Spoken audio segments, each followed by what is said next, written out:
take a look at page 2 of your practice test. We want to find y on question number 6.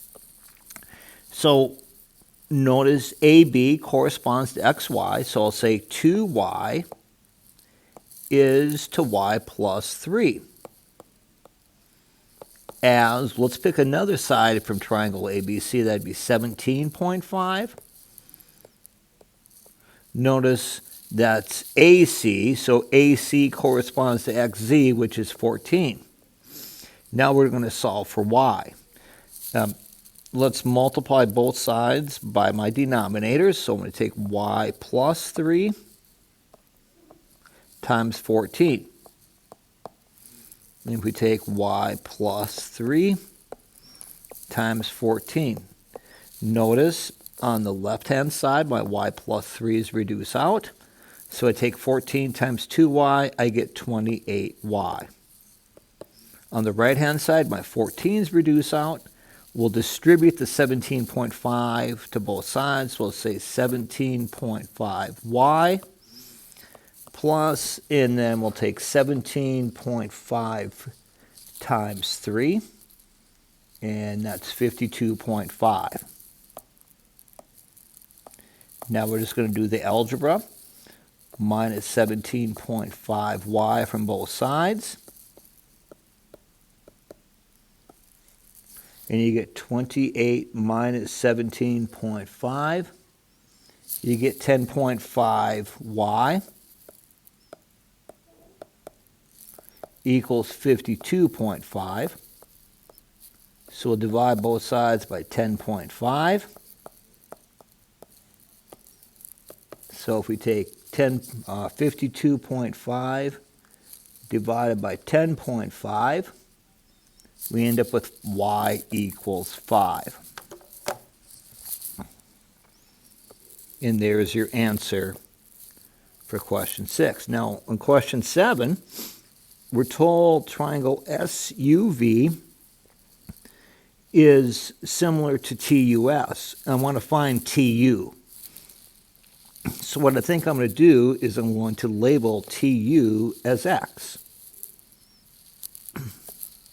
And I want my pen here. So TU is going to be X. Well, TU corresponds to SU. So SU is 10, isn't it? So in other words, X is to 10. Now let's pick another side of triangle TUS we know. So, oh, I know US, don't I? So as 10, and then what corresponds to US in my first triangle?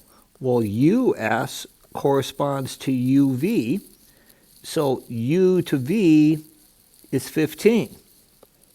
So X is to 10 as 10 is to 15.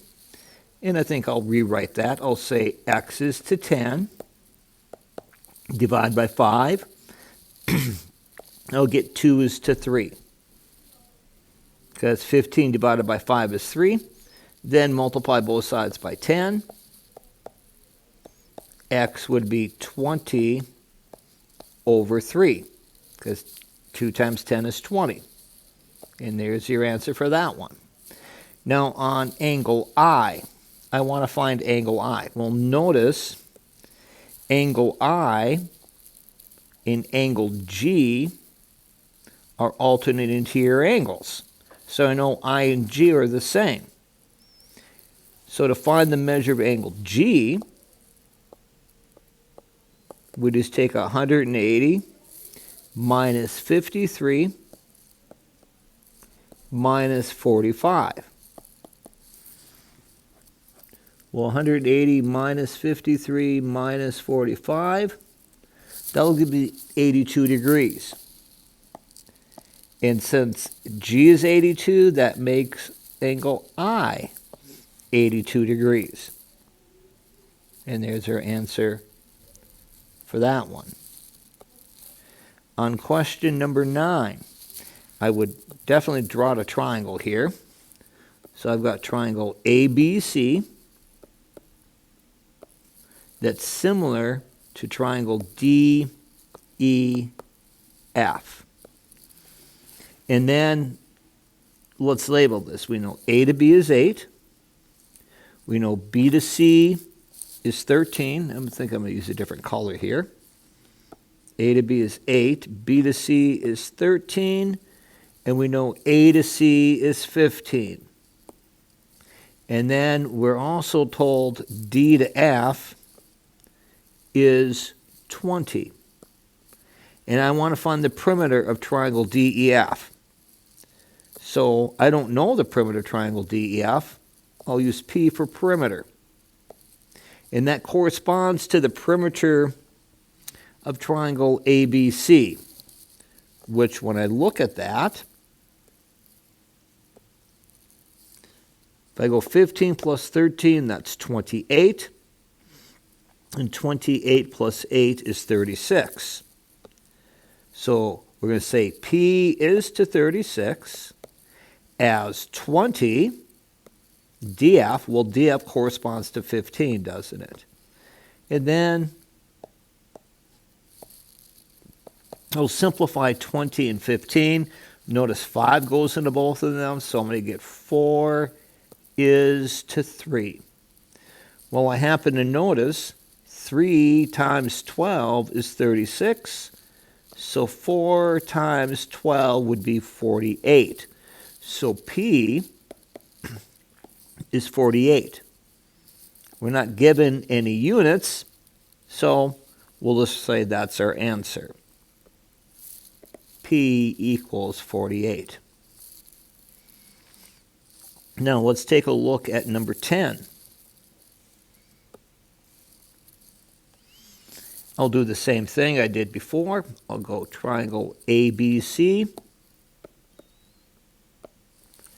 And I'll go JKL.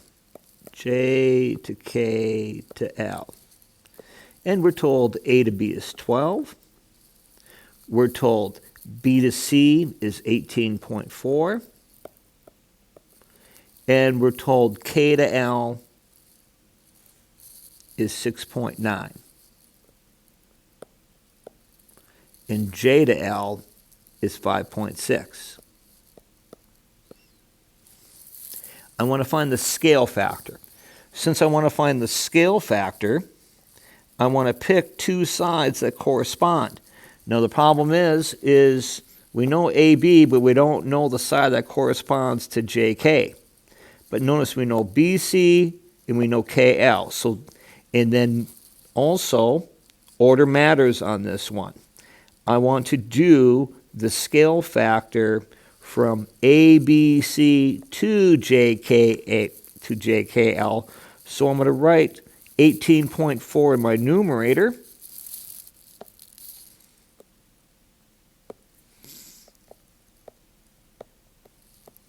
And my denominator will be 6.9.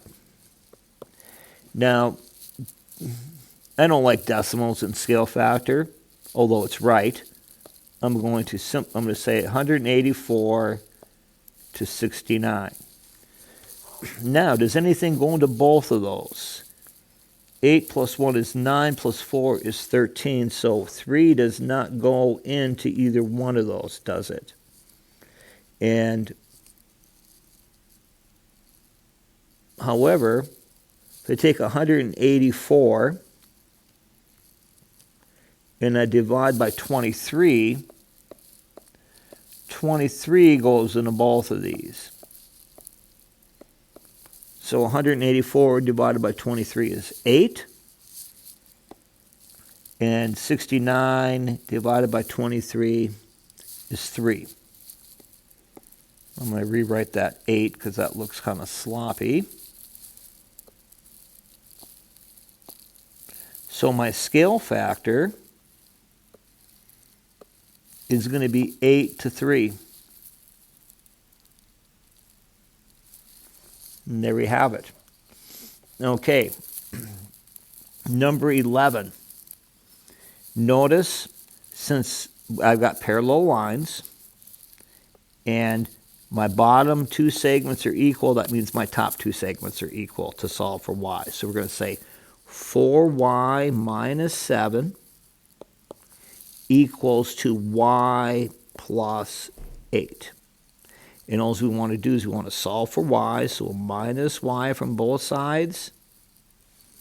And we're going to add 7 to both sides. So then we'll get 3y equals 15. Divide by 3 to both sides. Y equals 5. And there's your answer.